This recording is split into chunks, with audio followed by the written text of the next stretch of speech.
പഴം കൊണ്ട് നിങ്ങൾ ഇതുവരെ ഈ ഒരു ഐറ്റം ചെയ്ത് നോക്കിയിട്ടില്ലെങ്കിൽ ഒന്നുണ്ടാക്കി നോക്കിക്കോളൂ, ഉറപ്പായിട്ടും എല്ലാവർക്കും ഇഷ്ടമാവും. അപ്പോൾ ഞാനിതാ ഒരു നേന്ത്രപ്പഴം എടുത്തിട്ട് അതിനെ ഒരു 8 പീസായിട്ട് ഇതുപോലെ ഒന്ന് കട്ട് ചെയ്തെടുക്കുന്നുണ്ട്.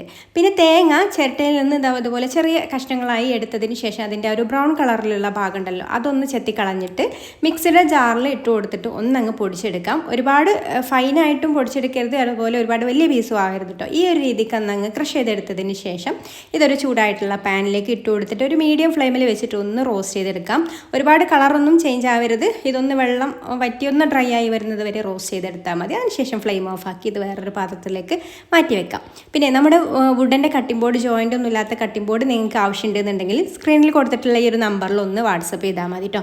ഇനി ഇതൊരു ബൗളിലേക്ക് 1 കപ്പ് മൈദയും 2 ടേബിൾ സ്പൂൺ കോൺഫ്ലവറും 2 ടേബിൾ സ്പൂൺ പഞ്ചസാരയും ഒരു 1/4 ടീസ്പൂൺ ഉപ്പും 1/2 ടീസ്പൂൺ ഏലക്കാപ്പൊടിയും ഒരു 2 നുള്ള മഞ്ഞൾപ്പൊടിയും കൂടെ ചേർത്ത് ഒന്ന് മിക്സ് ചെയ്ത് കൊടുത്തതിന് ശേഷം ആവശ്യത്തിന് വെള്ളം ഒഴിച്ച് കൊടുത്തിട്ട് മിക്സ് ചെയ്ത് ഈ ഒരു പരുവത്തിലുള്ള ഒരു ബാറ്ററാക്കി എടുക്കുക. ഇനി നമ്മൾ കട്ട് ചെയ്ത് വെച്ചിട്ടുള്ള പഴം ഇതിൽ ഡിപ്പ് ചെയ്തിട്ട് നമ്മുടെ ഒരു തേങ്ങയിൽ കോട്ട് ചെയ്ത് കൊടുത്തിട്ട് നല്ല ചൂടായിട്ടുള്ള ഓയിലേക്ക് ഇട്ട് കൊടുത്തിട്ട് ഫ്രൈ ചെയ്തെടുക്കാം. ഒരു സൈഡ് റെഡി ആയിട്ട് വരുമ്പോൾ മറിച്ചിട്ട് കൊടുക്കുക. അങ്ങനെ ഇടയ്ക്കിടയ്ക്ക് തിരിച്ചു മറിച്ചൊക്കെ ഇട്ട് കൊടുത്തിട്ട് ഈ ഒരു രീതിക്കായി വന്നാൽ നമുക്ക് കോരിയെടുക്കാം. അപ്പോൾ അതാ നമ്മുടെ അടിപൊളിയായിട്ടുള്ള പഴം പൊരിച്ചത് റെഡി ആയിട്ടുണ്ട്. സാധാരണ പഴം പൊരിയിൽ നിന്നും തികച്ചും വ്യത്യസ്ത ഒരു ടേസ്റ്റ് തന്നെയാണ് കേട്ടോ. ഇതിനെ ഒന്ന് ട്രൈ ചെയ്ത് നോക്കിക്കോളൂ. ഇഷ്ടമായിട്ടുണ്ടെങ്കിൽ ലൈക്ക് ചെയ്യാനും കൂടുതൽ റെസിപ്പീസിൻ്റെ പേജ് ഫോളോ ചെയ്യാനും കൂടി മറക്കല്ലേ.